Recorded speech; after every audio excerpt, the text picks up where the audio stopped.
of getting close to the end here. Where do you want to take this? Well, you know, I'd like to tell one funny story, and definitely want to do Q&A, and I'm happy to stick around. I want to just talk about the word optimal for a second, because I think this is an important word to take a close look at. So it's, from my vantage point, we may have differing opinions, but it's difficult, if not impossible, to be optimal in general. The question is optimal for what?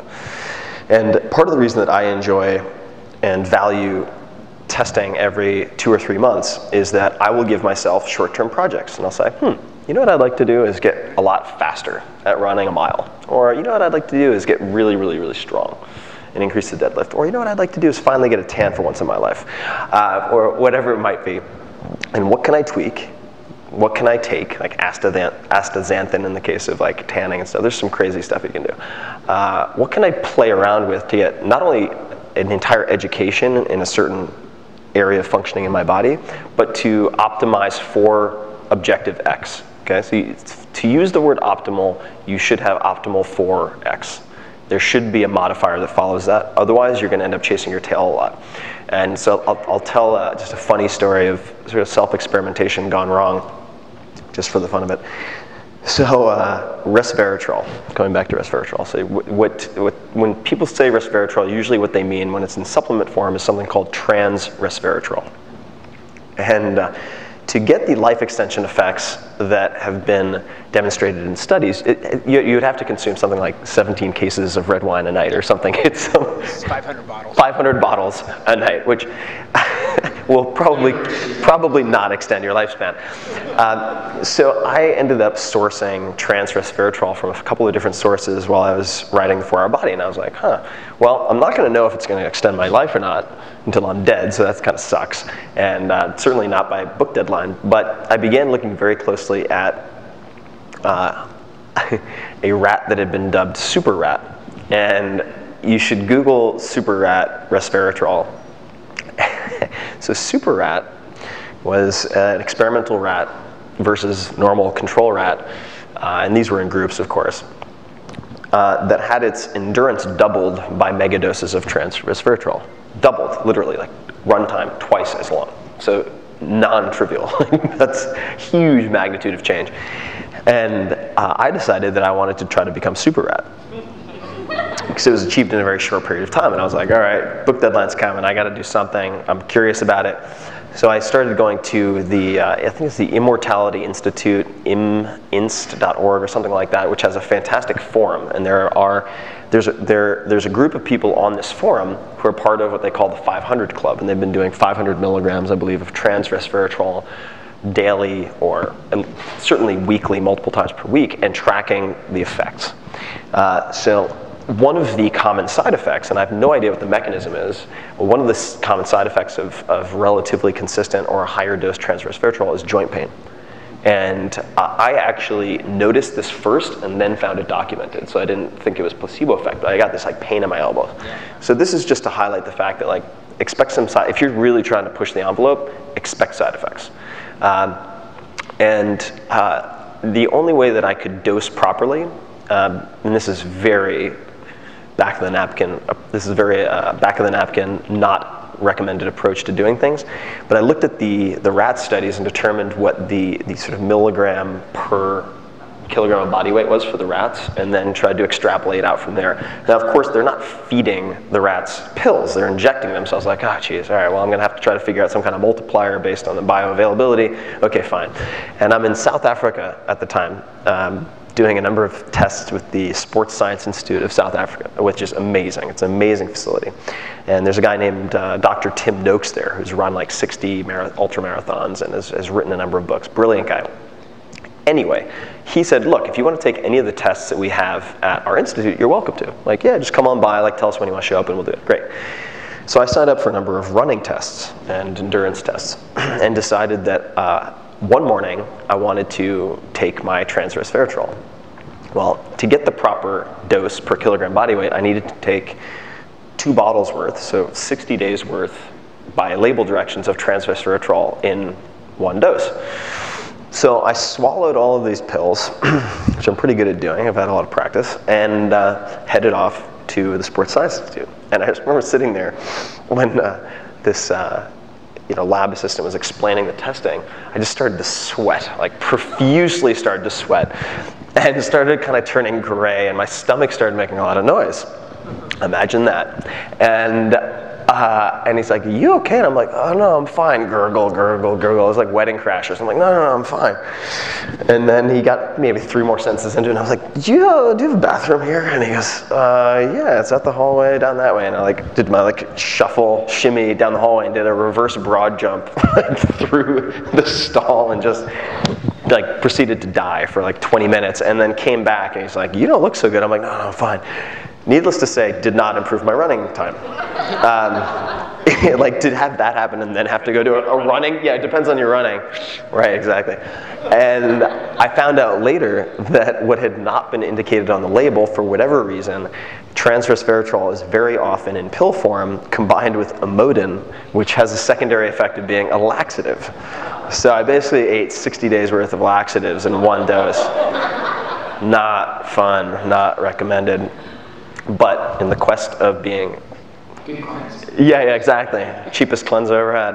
Actually, probably the most expensive cleanse I've ever had. But the point being, hopefully that ridiculous story will help you to remember, optimal for what? Because you can't optimize for everything. So you have to choose your target, and I've found that picking a target and then over 2 to 3 months tracking it is a very fun and educational, enlightening way to get engaged with your own health.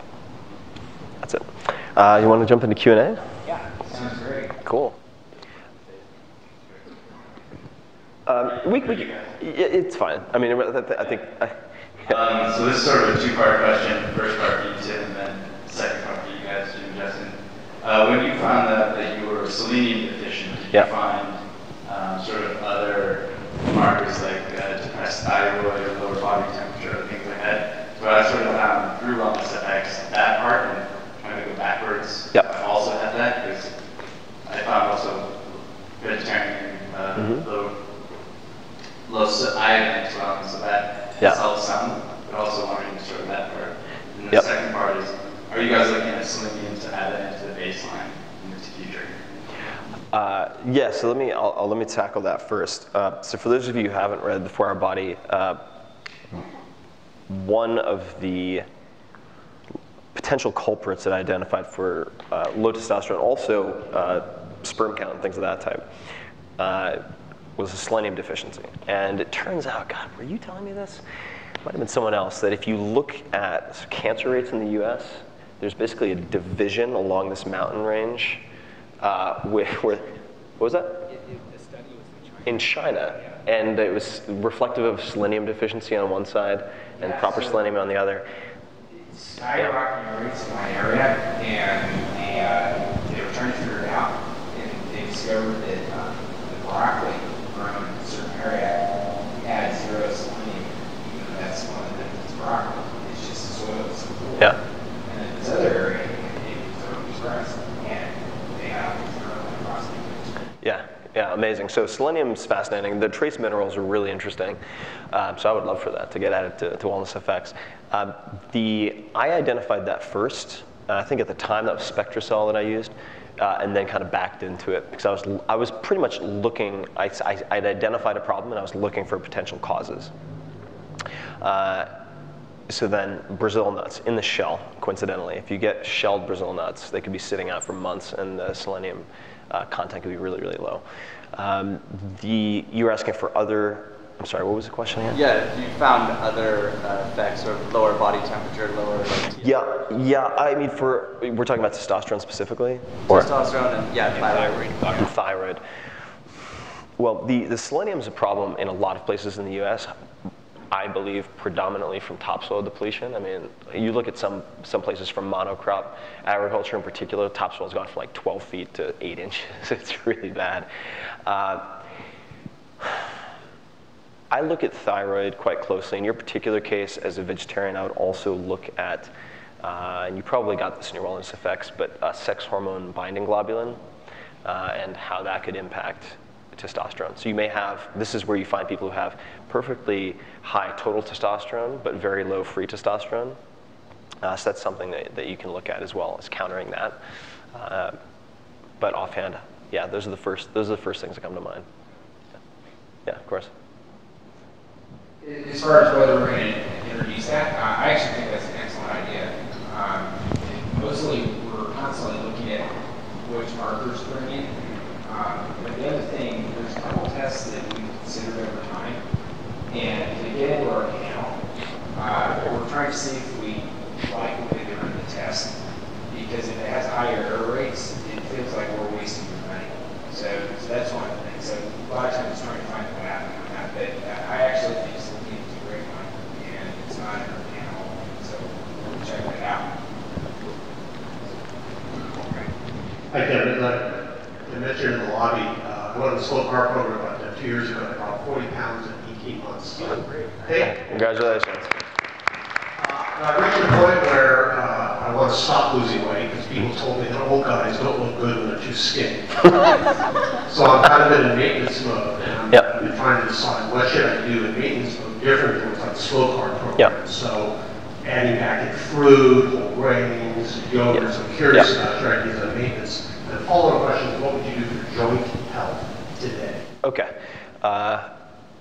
And then I'd love for you to chime in as well, Justin. So the first thing I would say is if you're looking to maintain weight or even add lean muscle tissue, and you want a variant that is not slow carb, I would add in things like sweet potatoes, yams. I wouldn't add in grains, at least as we think of grains. I would add in sort of tubers and root vegetables, and you can get plenty. You can pack in plenty of calories that way, but also increase your fat intake. And that could come from, I really don't have issues with saturated fats in general if they're coming from sources that you know, like Marin Sun Farms right here, for instance. Like, I'll eat fatty cuts of beef from them all day long. I have no fear of that. As long as my insulin and fasting glucose levels are relatively low, I really don't worry about it. Yeah, I don't worry about it too much. As far as joints go, I'd love your take on this. For me, definitely weight-bearing exercise. To minimize injury, I like slow cadence. So 5 seconds up, 5 seconds down. I would also consider, if you have joint pain, of course you need to do the proper diagnostics. I mean, it's all a measure of severity, but cysts quadrangularis, which it shows up in the 4-hour body once, I believe, in a sidebar, mostly for anti-obesity effects. But cysts quadrangularis, which comes out of used quite a bit in Ayurvedic medicine, has just in some people has incredible effects. I've seen people use it for elbow and knee issues in particular.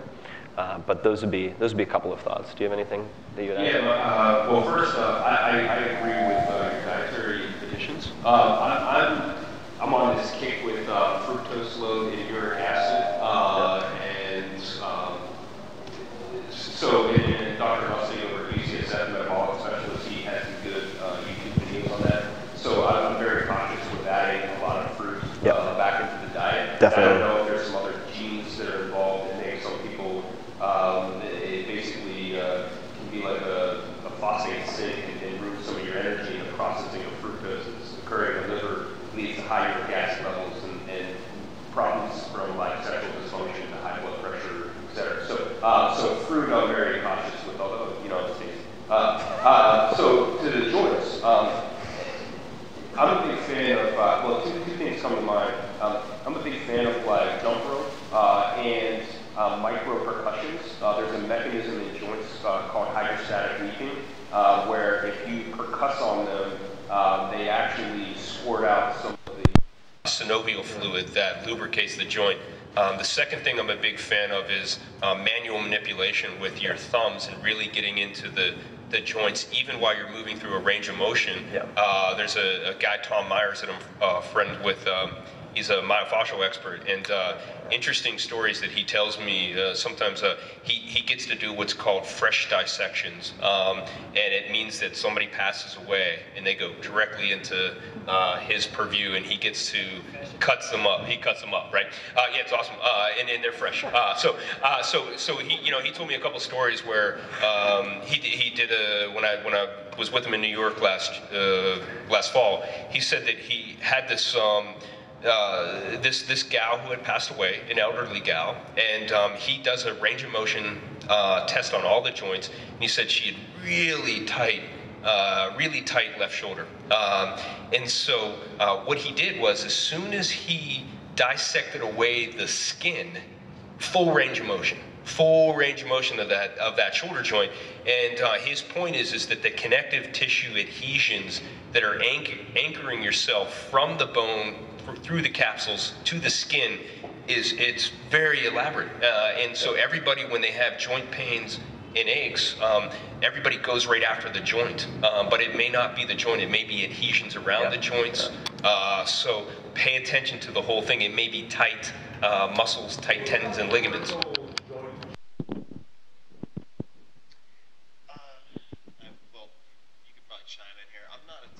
Fan of high doses of glucosamine or chondroitin. Correct me if I'm wrong, but I believe that can also lead to insulin insensitivity. I believe there have been some I believe there's some literature that shows some side effects to high doses of that. For some acute pain, I've used MSM, relatively high dose MSM, which is methylsulfonylmethane, quite effectively. But the ART, or myofascial release, ART is active release technique, is amazing for certain instances. And before, like you said, before you dig right into the joint, the fascia, which is basically this sort of 3D webbing of connective tissue that keeps the organs from like pooling at the bottom of your abdomen, among other things, really determines a lot of that stuff. So.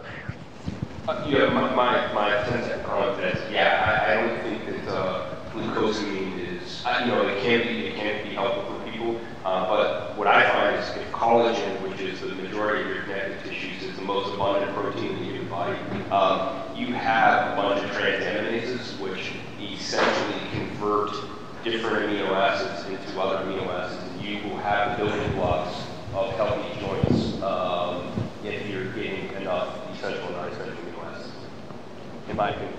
So the only thing I'd add to that is, have you heard of Mobility Y? Yeah. And Kelly Starrett? Kelly Starrett. So I think he's one of the most original thinkers on preservation of function. And he's all about tissue health. And I think especially when you start getting above mid-40s. Well, I did there. Yeah. So I think one of the biggest things that causes you to become an old guy versus the guy who has to be really functional is if you don't maintain your tissue health. So a couple of things. If you sit all the time, you're going to be like this, and you're freezing your joints. So standing up a lot, moving around, always being in motion if you can, is something you really got to pay attention to. It's freezing up. Secondly, in '99, after I sold WebMD, or my company WebMD, I decided to walk from Mexico to Canada on the Pacific Crest Trail. And so I took MSM the whole time. And then I was on a ski expedition in Argentina a couple years later without me. I had to look at my silk pictures, and I had 0 damage as far as roughness, hardness. So I had great knees, even though I walked 2,700 miles. I thought that I'm pretty sure it's because I was doing a dose of that and rolling myself out with my tissue health. Thank you very much. Kelly's is mobility, WOD.com. We recommend it, mutual friend of all of ours. Yeah, he's also a co-owner and co-founder of SF CrossFit. Hey. Thanks so much for doing this. Yeah. So with almost everything around kind of looking at biomarkers and doing certain things, we talked about food, we talked about supplements, and before our body, you have a lot of stuff that's great on optimizing for performance and athletic performance. What about for longevity and for anti-aging? Like what kinds of physical activity are important, to keep yourself young? Physical activity. Physical activity. You can't just, like sit in your chair all day and not a good idea.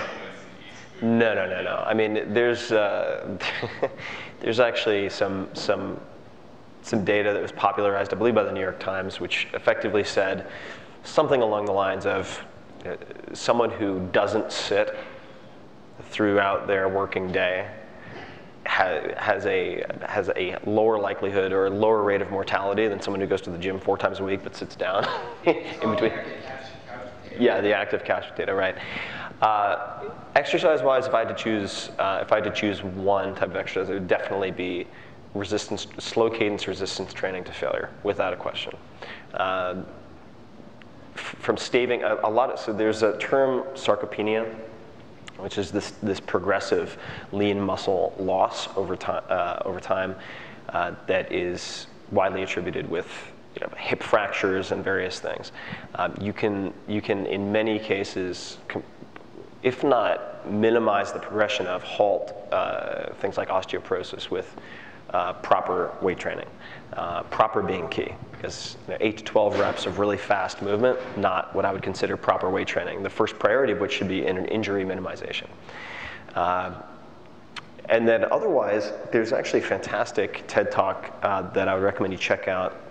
I'm blanking on the name of the presenter. I believe she's an MD, but she had I believe it was very advanced MS. And, all right, one more time. Minding your mitochondria, thank you. And it talked about a dietary intervention that took her from being completely bedridden to up on stage, active, and participating in sports after she'd been effectively viewed as a lost cause by her colleagues. So that would also be extremely worth looking at. So do you do like every doctor will recommend you do cardio also? Yeah, okay, so in terms of cardio, just to address that real fast. Yeah, just to address that real quick, I throw the term like cardio as it's bandied about in media into the same category as like toning and shaping, which are mostly bullshit. But I'm being generous, 100% bullshit from what I can tell. Just like it makes me really angry when, oh God, yeah, like I don't even want to get started, but there's a lot of crap out there. The best treatment of that I've seen in terms of addressing cardio and why resistance training is actually the most effective means of cardiovascular training is Doug McGuff, MCGUFF, who wrote a book called Body by Science. Talks about this at length, but there is, from what I have seen, and feel free to jump in, guys, but there is no advantage that I can see to doing a lot of steady state aerobic work. Zero. Unless you really enjoy it. I mean, I like taking long hikes once a week. Aside from that, it's just a great way to induce repetitive stress in different parts of the body. Justin sees a lot of people like that, actually, in different panels. And there is one phenomenon that's really interesting is a lot of long distance runners actually, when you look at the panels, have some degree of because when you run, you're actually shifting resources. You're getting rid of lean muscle mass, and you're running from a more efficient running machine. So a lot of money BJ really safe in kind of marathoners and whatnot. And actually, your lean muscle mass does so many good things for you. It produces hormones, it raises your metabolism. It's seen as one of the things that correlate with those longevity. Is how much you're lean muscle mass you preserve. I'll let Justin actually elaborate on that. Yeah, I'm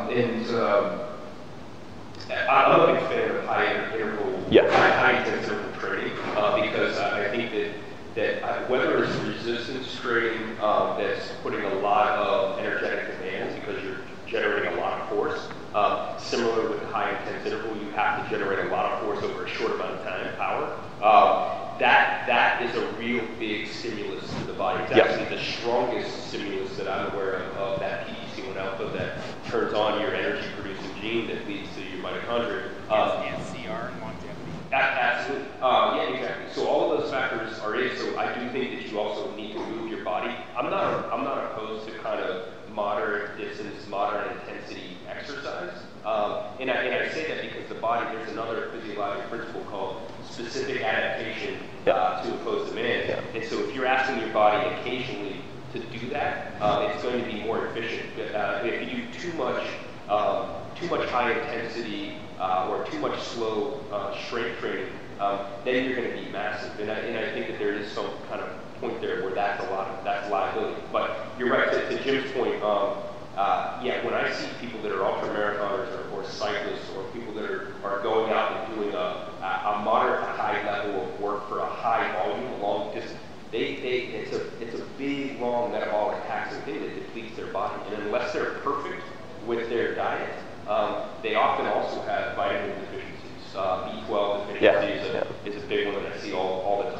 A lot of specific sports have nutrient deficiencies, like a lot of throwers have taurine deficiencies just based on continuous use of one energetic pathway and one type of movement. Check out Paul Chek also, just for his sort of primal set of movements. So not just, like if you're going to the gym and you're just doing squat and overhead press, you're gonna have problems after a while. So just incorporating, let's say, lunges and rotational movements, like a chop and lift, which is covered by Gray Cook in one of the chapters of the 4-Hour Body, would be good to incorporate. Let's keep going. Excellent. Yeah. So you have the 4-Hour Body and the 4-Hour shutdown. I'm wondering, based on your comments today, you're going to have a 4-Hour brain at some point. Some friends and I are hacking on different ways to change brain physiology. I'm curious what your thoughts are. Yeah, the 4-Hour brain. So the 4-Hour Chef, I mean, the meta-learning section of the 4-Hour Chef is intended to be effectively my thoughts on accelerated learning and the 4-hour sort of minimalist approach to leverage in that arena. I did write a piece on smart drugs for Wired magazine, talking about some of my favorites, but I'm actually more hesitant to apply experimental drugs to the brain than I am to, like, the idea. I would rather take like low-dose anabolics and antibiotics in a lot of cases. I know it sounds crazy, but I'm even more conservative when it comes to playing around with stuff that deals with such a sensitive collection of feedback loops as the brain. However, I'll be doing quite a lot more related to language learning. I'll probably be talking a lot more about that, and I feel like if you look at how you can accelerate language learning, that tends to port over to most other types of at least declarative knowledge, procedural stuff like sports and whatnot. I'll probably be writing more about that as well. I'm actually doing some work at UCSF that in a neuroscience lab that I hope will lend some light to that type of stuff. Well, you took my question. I was going to ask about nootropics, but I guess the other thing I was going to ask about then was, so I literally just turned 30 today, so We were there. The thing I'm worried about is testosterone and then brain function, right? Yep. So we just talked about both a bit. But I guess in the spirit of your whole 4-hour thing, all of this sounds pretty overwhelming when I've got a full-time gig that I'm doing all the other stuff going on in my life. If we were to narrow it down, age 30 and beyond, what kind of things to focus on if I'm not that athlete, I'm not trying to get that point through. Yeah. How can we run out to the average? Yeah, I would focus on, this is just me personally, but I would focus on some of the basic low-hanging fruit for cognitive performance, or at least neurological longevity. So creatine, 5 grams a day. Make sure you get higher quality, but fish oils, for instance. You can get pretty aggressive with fish oil. More is not better. I know people are like, oh, well, 5 is good, I'll take 20. And then you end up with like, stomach or intestinal bleeding, so you don't want to do that. The other thing I would optimize for is fertility, right? So basically eating and testing for fertility and just focusing. If you focus on that and neural function, I think a lot of the other systems just kind of take care of themselves, in my experience. But I mean, what I would add is avoid foods that cause inflammation. Yeah. Because when you're, just think of the example of when you're ill, how well can you think? So if you have inflammation that's going on because of something that you're reacting against, you want to know that.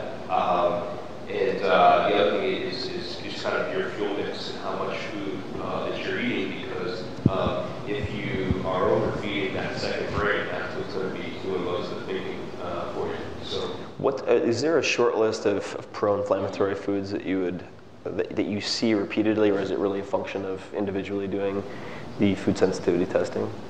I actually, back to what you said, more often than not, what impresses me when I do the food sensitivity panel is that people are like, I eat that all the time. Like it's like some type of self-sabotage. You know what? And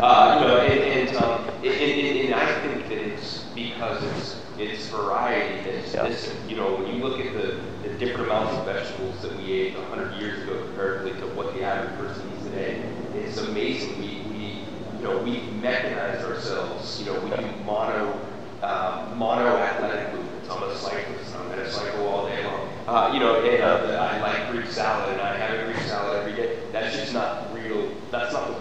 So vary it out. At least not the evolutionary background of this species, right? So if you think about a few hundred years ago, you were forced into cyclical foods by seasons, by seasonality.